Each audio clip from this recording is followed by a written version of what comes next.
Looks to come inside and find one, a goal, and find the back of the net for Perth. And the Azzurri have come back from 2 goals down to tie it up.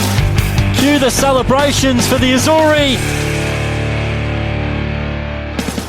Yeah, welcome to the Perth SC Podcast. Great to have you on board once again. Episode 19 for 2025. Big thank you, as always, to Mr. Lidio Fiore and the team at the Panorama Club, Perth's premier private members club and luxury workspace, and also the big support of Camera House in Leederville, your go-to destination for Leederville and the wider Perth creative community, providing expert advice and a comprehensive range of photography and video equipment. Another big episode to come. We're going to catch up with Zayd Farah. He's going to join us following that big win for our NPL Men's team on the weekend. A bit of a morale booster, wasn't it?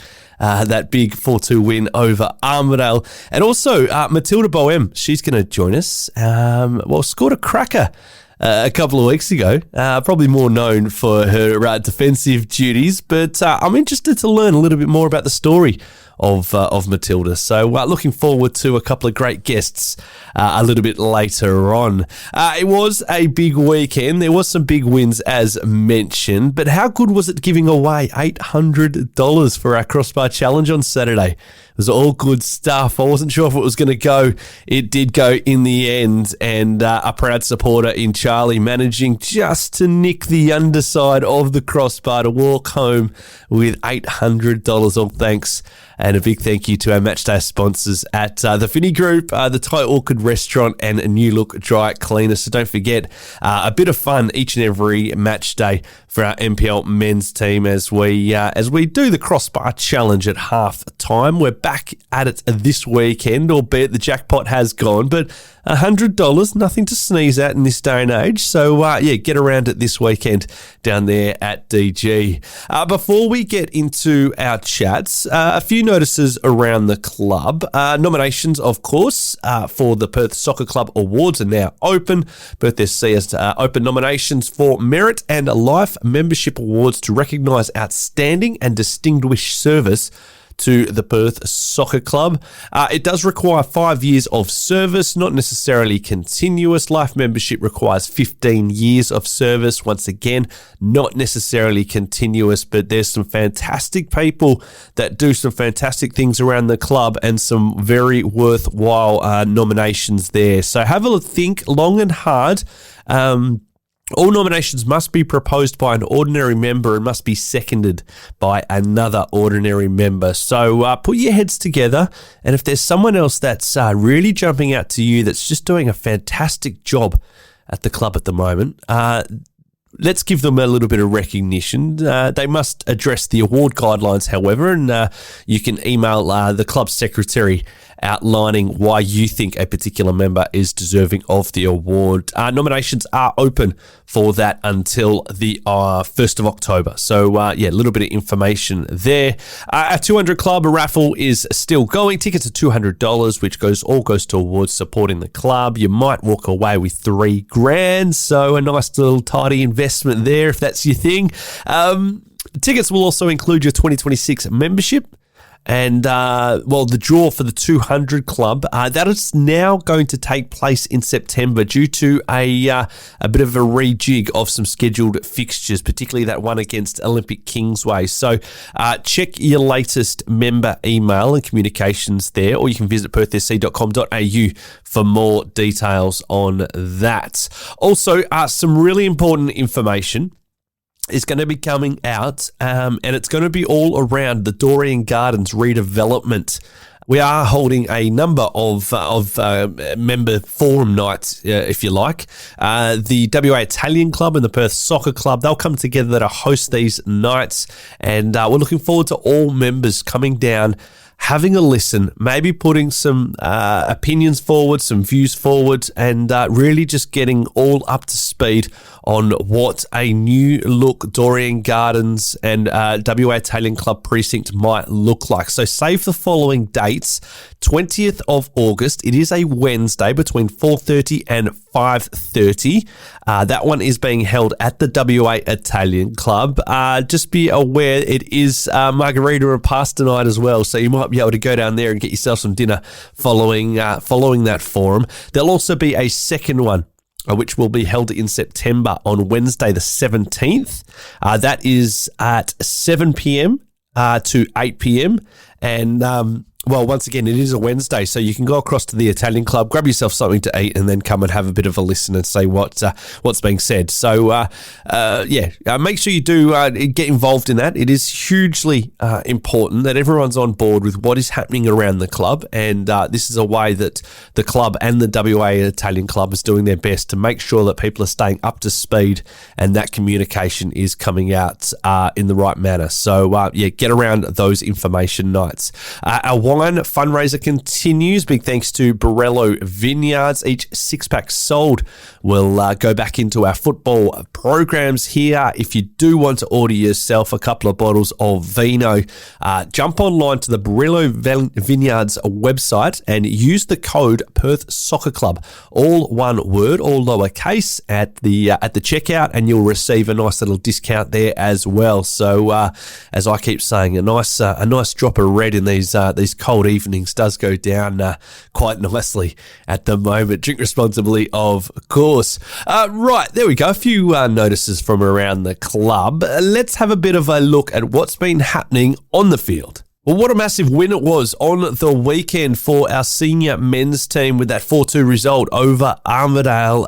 All thanks to, it must be said, an Ethan Banks hat-trick. It was just a good performance all round. They didn't have it all their own way, I felt, for the entire match. Armadale were good value in patches, and in fact they did cause some issues, but I think everyone really put in a shift. I just want to give a bit of a shout out to Federico Achille and Sammy Ryak at the back there, because they've come into a little bit of a makeshift back four, if you like, and I thought Fed was brilliant on the weekend, mopping up some loose balls superbly, so just wanted to give Fed a bit of a shout out there. But Matthias Zanuski was, of course, welcomed back from suspension to take his place between the sticks, and in front of him, as mentioned, was Sean O'Connor, Sammy Ryak, Federico Achille, and Zayd Farah.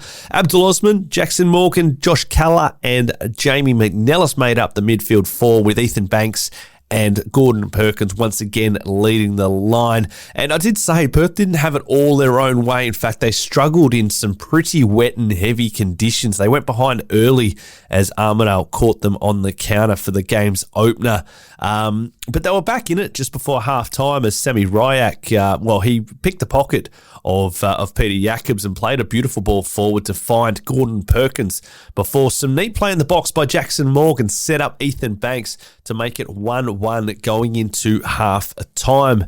But again, Armadale started the brightest in the second half before a turn of pace, in fact, by Gordon Perkins was a bit too much for the Armadale defence, eventually being brought down by former Perth player in Luke Collins in the box, and the referee, Stuart Beattie, he had, no hesitation in awarding a pretty clear penalty, which was dispatched by Perkins to make it 2-1 to the Azzurri boys. And, in fact, they remained pretty resolute to see out the game, and stepped up Ethan Banks in that last quarter of an hour. After initially winning the ball deep in his own half, he made a bit of a gut-bursting run, didn't he, to step right up to the other end of the field and finish the move to see the Azzurri move 2 goals clear and score his second for the afternoon. But he wasn't done there.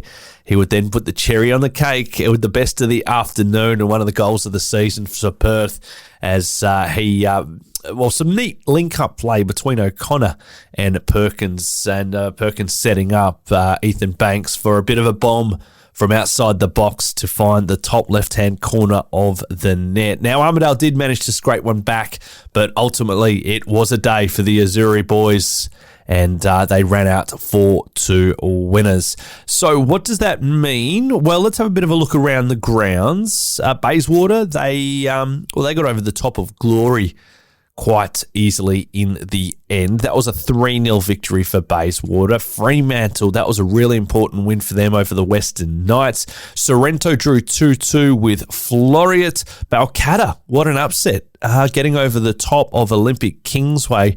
And unfortunately, Stirling v Redstar has been postponed. That is coming up in incoming weeks. So a bit of a look at the ladder. Bayswater sitting pretty on 48. Olympic on 42. Glory on 34. Redstar on 34. Floreat on 28 with a game in hand, of course.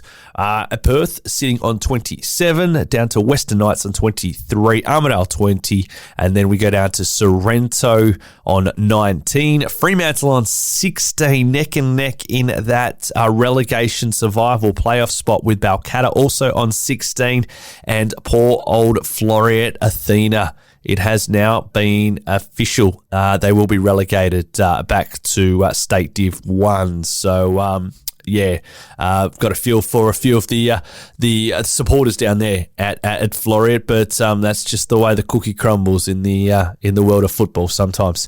Let's have a bit of a look at our Perth women. What an important win it was on the weekend. Some more difficult conditions. They haven't had it easy when it's come to conditions for the last couple of weeks, but they took it all in their stride, and Tom Glavovich made 3 changes to his starting lineup from last weekend's game with UWA Netherlands. Violet Longmore, Georgia Cassidy, Ella Lincoln, they came in for Hannah Collins, Louise Tanner and Maya Archibald, and they got off to a bright start around 15 minutes through Jess Flannery, and with the slender advantage, the weather played a bit of havoc. There was some, very heavy rain and some gale force winds, making life pretty difficult. However, they just managed to manage the game as best they could, keeping the ball nicely in patches, and did very, very well to see it through until the second half.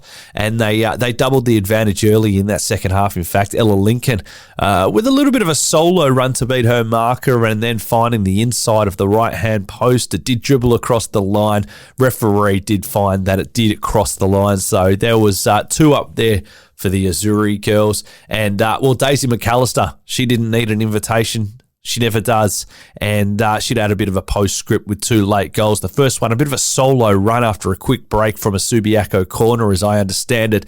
And the second, a bit of an opportunistic strike. It fell nicely for her, and she put it away to seal the deal and record a 4-0 win. What it does mean, more importantly, is Perth remains 7 points clear at the top of the NPLWA ladder after the Football West Academy beat Mum FC and Redstar narrowly beat, it must be said, Fremantle, with Balcatta v UWA being postponed. So there we go, a little bit of a snapshot of what's happening for the NPLW side at the moment, and we'll catch up with Matilda Boehm and chat a little bit of what there is to look forward to, particularly this weekend when the girls get set to take on Redstar up there at Joondalup. For our 23s men, unfortunately, our game was postponed due to the weather.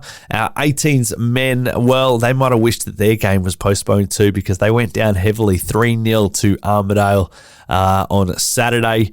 And finally, for our 21s women, it was a big 4-1 win. Goals to Alyssa Klopp, Mason McCready, Amy Lee Blackwell, and Elsa Zindel. So a big congratulations to our 21s women for that big win there.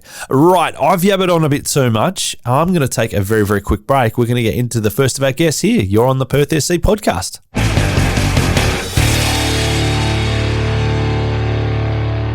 Welcome back to the Perth SC Podcast. A big win on the weekend for our NPL men's team. It must have been, I guess a little bit of a morale-boosting win for the boys after a disappointing couple of weeks. Zayd Farah is with us to have a bit of a chat about it. Zayd, thanks for jumping on board, mate. My pleasure. Thank you for having me. Mate, that win on the weekend, a good feeling this week. We needed it. We needed it. Coming at the end of the season, probably won't make that top 4, but it's good to end off a few wins at the end, and the last memory of playing games you want to remember a win. Yeah, yeah.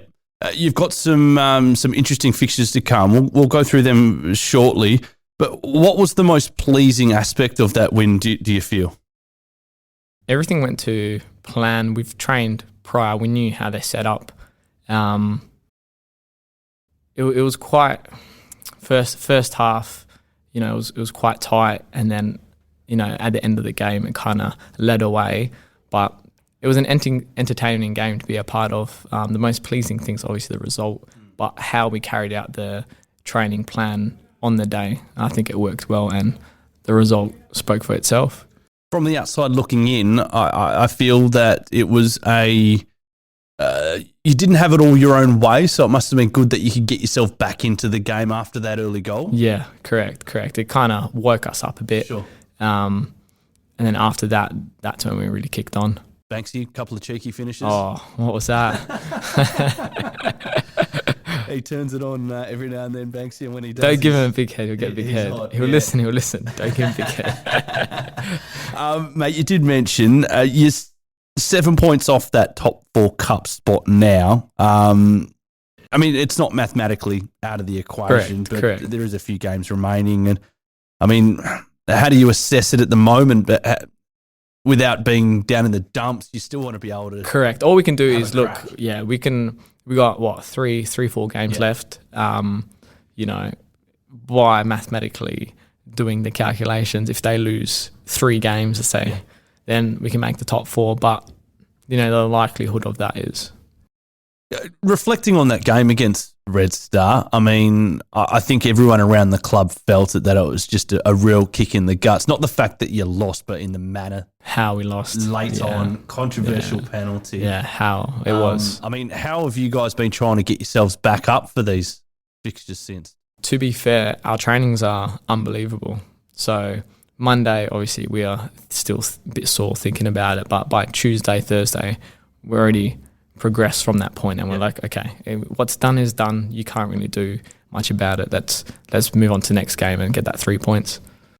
Is it fair to say, well, first of all, I think it is fair to say that it's been a season of ups and downs and ebbs and flows. And I mean, I think the probably the missing link this year, is it fair to say, has been the consistency? It was. I would say, and injuries, to be fair. Yeah. So we had at a point like 9 boys out, and there still is about 6 boys out. So that definitely didn't help. Yeah. Half your squad out or more, starting 11 players. Ups and downs will come. It's football, but it's how you manage it, I think we responded through the loss, for example. Kingsway lost the week after, responded really well. Yeah. We battered the next team. But yeah, just getting into that flow with the same starting 11 week in, week out would be more ideal. But we adjust the team depending on who's available, who's not injured, etc. It has been hugely disruptive, particularly probably that back 4. Obviously, losing Moggy earlier in the season, Sam Ryax have to go back from a natural 6 position. Correct, and correct. And like you said, a lot of people are playing out of their natural positions, but they're still doing well. Yeah. They're still doing well. They're putting in a shift for what we need. But I guess that's where it comes with the performances, up and downs. We're just managing it at this point. I think we're managing it okay. But yeah. Next season we're definitely looking to improve in, consistency and people staying on the park. Yep. I guess the other side of that coin is, when players do go down with, poor form or injury, there is a door open for players. I think one guy, I pointed him out a little bit earlier on, that's come and taken a big stranglehold on that centre-back position has been Federico Achille. I think he's been outstanding the last couple of weeks. He has been consistency. He actually has been our most consistent centre-back if you're looking at week in, week out. Yeah. He really fights for the team, and he does make vice-captain, stepping up as captain at the moment. He does the badge well. Yeah. Injuries, mate. You've had your fair share yourself. Yeah. I'm also very plagued with injuries. So coming back just this a few weeks now from long termers, mate. How's the body feeling? How's the mind feeling? I guess more importantly, that's probably the hardest point. Yep. Because last year I missed out whole last year, just before the first game of this season. Snapped the knee, and I've just got back 2-3 weeks ago, and that's the tail end of the season. And then getting back my fitness as well. So fitness is a big thing. So everyone's already had a pre-season and the season. All I can do is enjoy it. You know, I can control what I can control. What's not controllable is just what it is. I guess just to go a bit deeper on that mental side of it, it is a side that not many people see. They see the broken arm or the leg or the moon boot, but what's happening upstairs can be a little. You try to distract yourself with you more indulge in work or any other activity outside of football, because you're watching the boys week in week out and you're like, that could have been me, or they're like, I really want to get in and struggle with the boys or enjoy the time with the boys, but try to distract yourself outside of football with your hobbies, work, make a bit more money because you got a bit more time. Yeah. How are you distracting yourself, mate? To be fair, lots of work. What's work look like for yourself, mate? I work in construction, so I have a landscape construction business. Yep. So I put a few more boys on, hired a few more boys, so stayed a bit more busy, looking for work for the boys, etc., and picked up a second language as well. Happy days. Yeah, so Duolingo. What are you learning? Arabic at the moment. Yeah, right. Yeah, so picked that up during that time. And how's it going? As we get a call. That's actually work. That's work at this time. That'll be a fine once see the podcast as well. Oh, just cut that out. Just cut that out. So learning Arabic, mate, how's that all going? It's good. It's good. It's many ways to say a lot of words. Yeah, right. And it's feminine words and male words. It's quite interesting. Yeah, right. Mate, your football journey. Take us back to your junior days. Where did they all start? It started at Sutherland, so with Abdullahi. You with? We played Abdullahi and Peter from Armadale. Is that right? Yeah, so we started all together, and then from there, we all migrated to Armadale. Yeah. Football club. So we played for Armadale Football Club through there, and then that's where we kind of all went our separate ways. Like I went to Glory. Yeah. Peter stayed. Abdul went somewhere else for a bit, and then now in the last year we're all starting to come back. There you go. Sutherland's reunion. Yeah, it is. It is. Mate, you did mention that you went on to the Perth Glory Academy. What was that experience like? At that time, the team, the structure, it was brimming with so much talent everywhere, from it wasn't ever a weak link in the team, and everyone thoroughly enjoyed football for just playing football. It's probably like a highlight or key feature, I would say, in my life, and I've kind of pushed the teachings through, because we were waking up at 6 o'clock every morning before school. Yeah. So we'd either have to, catch a bus, ride there, or beg, mum or dad to go take us there. But it got a bit easier when we started driving. But still, the commitment at 6 a.m, going all the way to Subiaco, half an hour, 40 minutes, that way, and then missing the first period of school. Yeah. The commitment was large for a lot of the boys, but we had a great group of boys, so I think it was enjoyable. Who was coaching you when you were there? Kenny Lowe was there. Funny. I was going to say, Kenny was the head coach there. So Sammy Uriak was there. Yeah. Jackson was there. A few of the boys in the current team were there. Aiden, he was in the younger squad. Yep.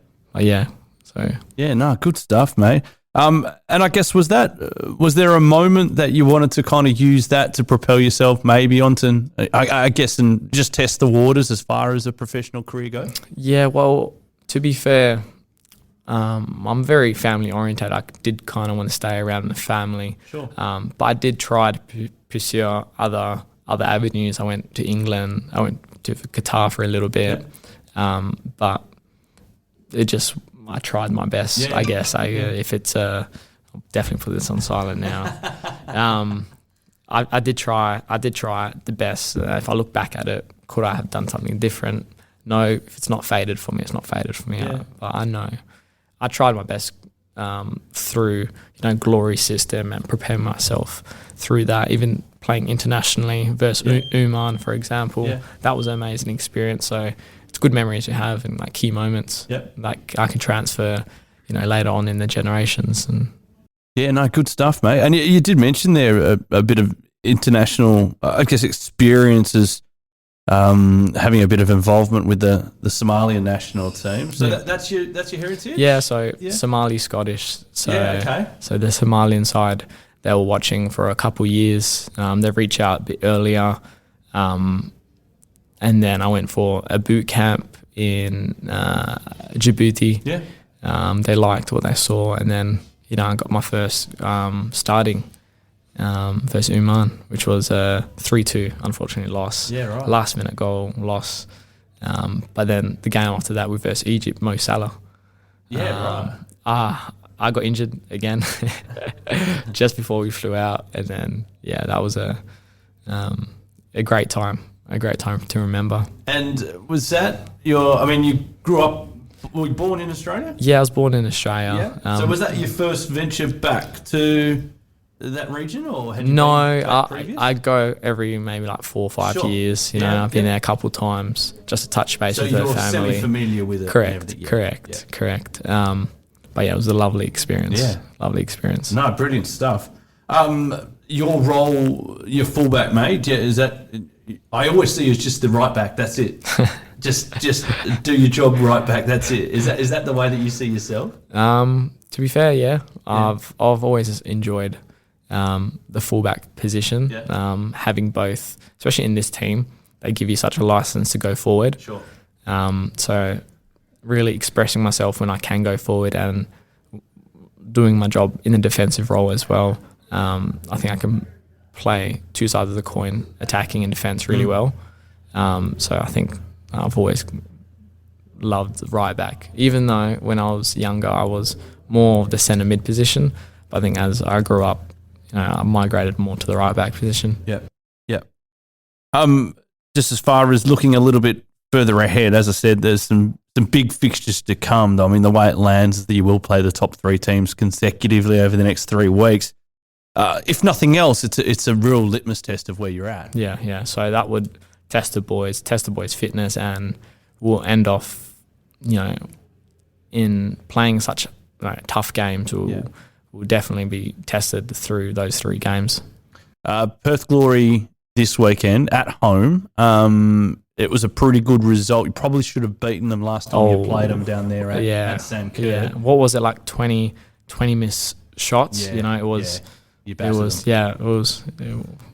should have been more. An opportunity to right some wrongs. Yeah. Correct. So this weekend we got them. So we'll see how that goes. Football can change. But the boys are up for it this week. And how have you been dealing with these conditions, mate? They haven't been great over the last few weeks. It hasn't. Well, metal studs is good.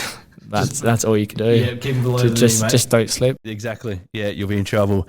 Zayd, thanks very much for jumping on, buddy. My pleasure. Thank you.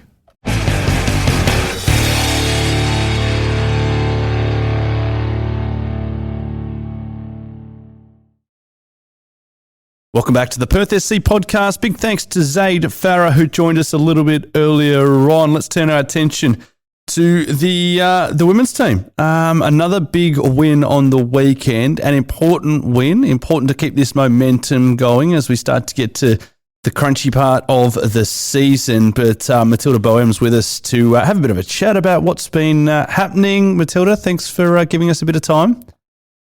You must be really happy with that win on the weekend. Oh, yeah, definitely. I think it prepared us quite well for the upcoming games. We have a couple of, I think, 3 or 4 games left in total. And we really needed that win to just prepare us because now we're facing Redstar and Balkada.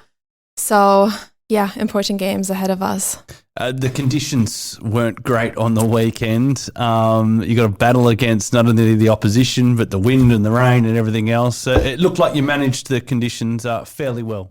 Yeah, we actually had that 2 weekends in a row. Yeah. It was quite challenging, especially in Subi this weekend. The pitch was really slippery. Was different to Dorian, but we managed well and got the win. So all good. We'll talk about, I guess, the upcoming fixtures, but there's a hell of a challenge, which I'm sure you girls are absolutely up for. But what are you doing at the moment just to make sure you keep yourselves all grounded, don't look too far ahead? I think what really helps as well is we have tactical sessions on Fridays as well. So we talk a little bit about what we can improve, what we need to work on in general. And we try to have some fun at training as well. And I think that really helps. Yeah, and just take not your to mind put away. and not to put too much pressure on ourselves as well. I think it comes down to a lot of mindset. Just to Sure. By far and away the best defensive record in the league at the moment. There's only 10 goals conceded. I remember talking to Dale Schroeder, and she said that, a clean sheet for a goalkeeper or a defender is almost like a goal for a striker. Is that the way that you see it as well? I think so, yeah. It's especially because we did have a lot of clean sheets. Yeah. It does feel quite good. Yeah. Yeah, just keeping that record. Yeah. And also a lot of that has to come down to the relationship that you've got with, people like Kim McCartney and April Nascent and Violet Longmore and Hannah Collins and whoever's jumping in there at the time. Just take us through that relationship and how well you girls actually get along. Yeah, so Kim, Epps, and myself, we played together last season already. So it was Baxter there as well with us. So it was like us four back then in the line. So I think the way that it developed to this season was quite a good process. And then with Violet on the left side, I think we all bring in qualities that, just help us as a really strong back line. And just me and Kim in the center, I think we read the game quite well. Just try to keep everyone calm. And Fs and Vi on the wings, just great. They do their job really well, and everyone communicates, and that just really helps. And we have a lot of experience as well in the back line, I would say. So that. And a good thing about you and Kim that you've got in common is you don't mind getting forward when you can. And obviously we saw it a couple of weeks ago with that goal. Was that? I mean, that was a pretty spectacular goal. Was it one of your best? Yeah, actually, it surprised me as well. I usually don't score that many goals, but was a good one. Yeah, beautiful. And let's. I wanted to talk a little bit about your story. So, where you were born in Germany? Yeah. Yeah. Whereabouts? In Duisburg. That's Western Germany, close to Cologne. Okay. Sure. Yeah. Sure. And did you grow up in a bit of a football-loving household, or what was the childhood? What was your childhood like? Actually, my parents or none of my family members played soccer, so I don't really know how it got to that, but I think it just came through school. Just saw the boys playing, and then started to play when I was 8, so not that early actually. Yeah. And then I just went, started off playing with the girls, and just continued throughout my school years. That's pretty much it. So am I right in saying that you played at a like the highest level that you could for your age? Yeah. So in Germany? Yeah. So I played in Germany until I was done with high school. Yeah. That was So I actually the biggest thing was that we advanced to the youth Bundesliga. Sure. So that was under 16, and then it was under 17 Bundesliga that we advanced to. So that was pretty cool, which is the highest level for that league. That was really fun. But then, unfortunately, I could only play that one season, and then I went to university. So I had to move. Yeah. Yeah. And you went to university in Poland. I did. Yeah. How was that move? It was actually quite good because I always felt like I never felt that I wanted to stay close to home. Sure. I was always a person that likes to, I don't know, be adventurous and move to different parts. Whereabouts in Poland were you? It was the city close to Berlin. So it wasn't, it's called Szczecin. Yeah, I don't know if you know it, but I know it vaguely. I have been through there. I think we went from Krakow to Berlin, so I'm sure I've probably been through that way. So yeah, it could be near enough. Or? Yeah, it's like an hour and a half from Berlin, so that was quite convenient as well. Yeah, not and 8 hours from home, but still. Yeah. Berlin, I've got to admit, is one of my favourite cities in the world. Absolutely love it, and I'd love to get back there one day. Oh, is it? Yeah, no, it's brilliant. And you played a bit of football in Poland while you were studying? I did actually. I didn't plan on playing that much, but it ended up being like fully on twice a day, every single day. And then we were traveling a lot on the weekends. So honestly, looking back, I don't know how I managed with like uni. But we had games like all across Poland, so we were traveling on the train for 10 hours and stayed overnight, had the game, traveled back. So it was quite exhausting, but really good for my development as well, I feel. So and all the girls were like Polish as well, so I had to learn the language and Was there much? I mean, the schools teach English obviously in Germany, do they? But maybe not so far in Poland? No, it was, exactly. Like in Germany, most of it depends. I would say not everyone speaks English, but it's definitely better than in Poland. And I also felt that they were a bit ignorant to talk in English as well. Right? Yeah. Okay. So it was quite hard, but I had to adapt. And I was like, okay, I'm in a different country, so I obviously have to learn the language as well. Yeah, wow. And one thing I did notice about Poland when I travelled through there was it's deceptively big. It is. It doesn't seem that big on a map, and you got to sit on a train overnighter or something like that, and it's that's what we were doing. It was terrible, and then the train broke down and stuff like that. I was like, great. No. You made your way after Poland. You came out to Australia, or how did you make your way out here? Yeah, so I think I graduated in March, and then I took some time off. I actually went to Peru to do like a volunteering thing because I wasn't quite sure what I'm going to do because I was like, I don't want to like start working now. It's like Let's go to the Peruvian mountains instead and figure it out. And then somehow, I always wanted to come to Australia. It was always a dream. And I thought, okay, why not do it now? Yeah. Like before I settle in Germany, like start to work, start a family, I probably wouldn't make that move later on. Yeah. So pretty much like 5 or 6 months later, I came to Perth. Yeah. And have you travelled much of Australia or?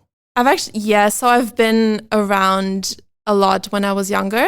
Yep. Even when I was a small child, my parents took me here on vacation. Oh, wow. Yeah. Like I kind of grew up with it. Yep. That's probably where it comes from. Yeah. And so I haven't been to the center, but I've been on the East Coast. Yep. Did a couple of trips already, so I love it. How did you get involved with the Perth Soccer Club originally? I was actually pretty random because I came here and I knew I kind of want something. I don't want to stop playing. Yeah.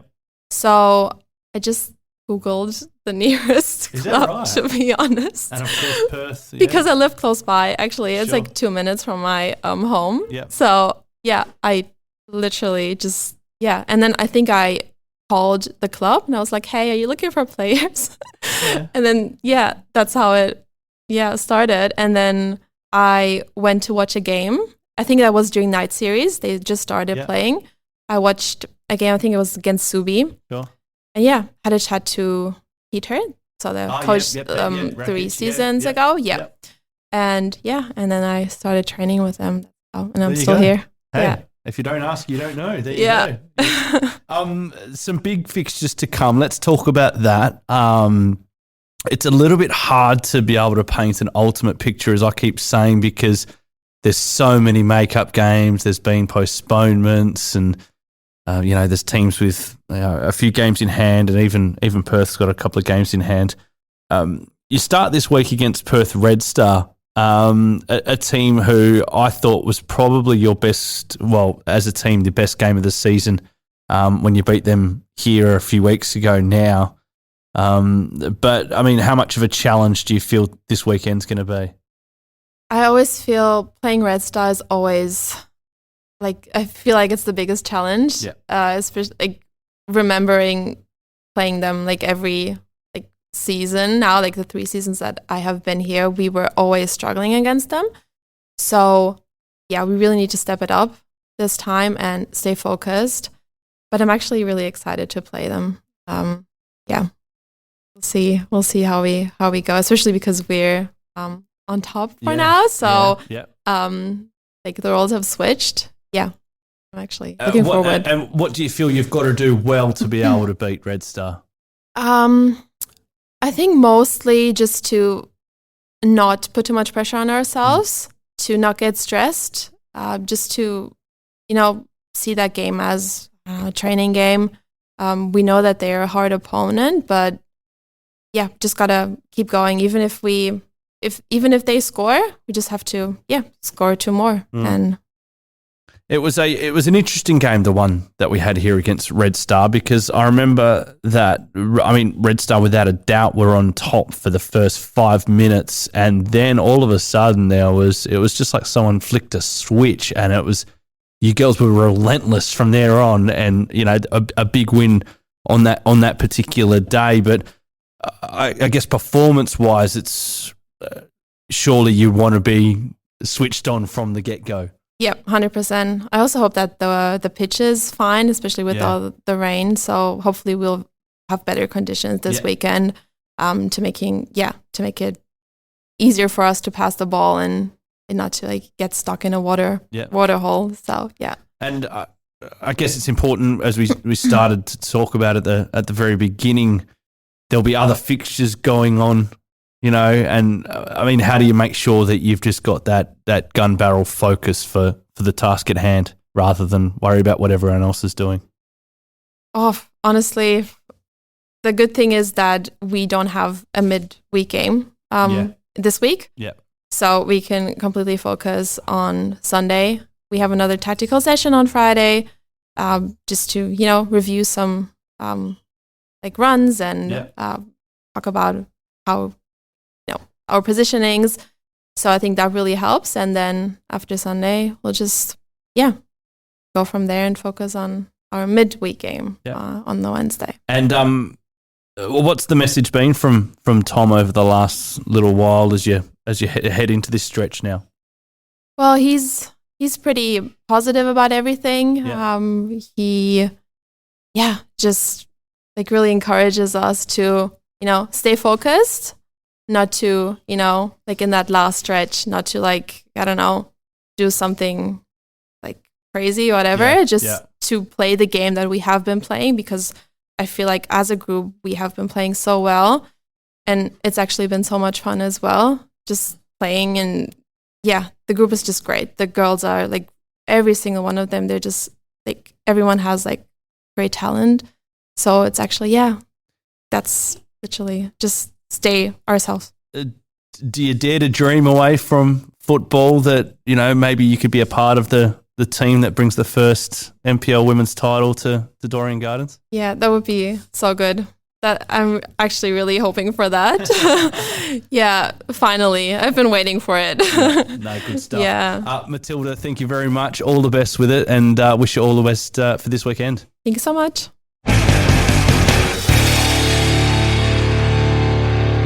Big thanks to Zayd Farah and Matilda Boehm, who joined us just a little bit earlier on.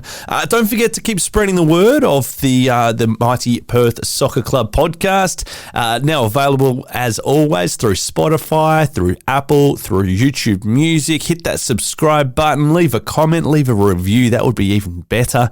And we'll keep doing what we're doing and spreading the word of the mighty Perth Soccer Club.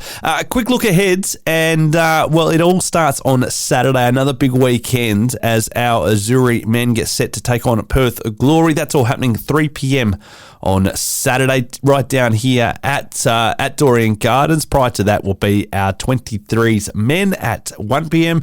and our 18s men at 11. So very much looking forward to that. On the Sunday, well, dare I say it, but it is even bigger because there is a huge fixture as our Azzurri Girls get set to take on Perth Redstar in what could be a defining match of the season. They haven't got an easy run in, our girls, but I'm sure they are absolutely up for the challenge and heading up to Joondalup to take on Perth Redstar in what could be a season-defining match, if I am very honest about things without putting too much pressure on. But looking forward to that. Get out and support our Azzurri Girls on the weekend, on Sunday.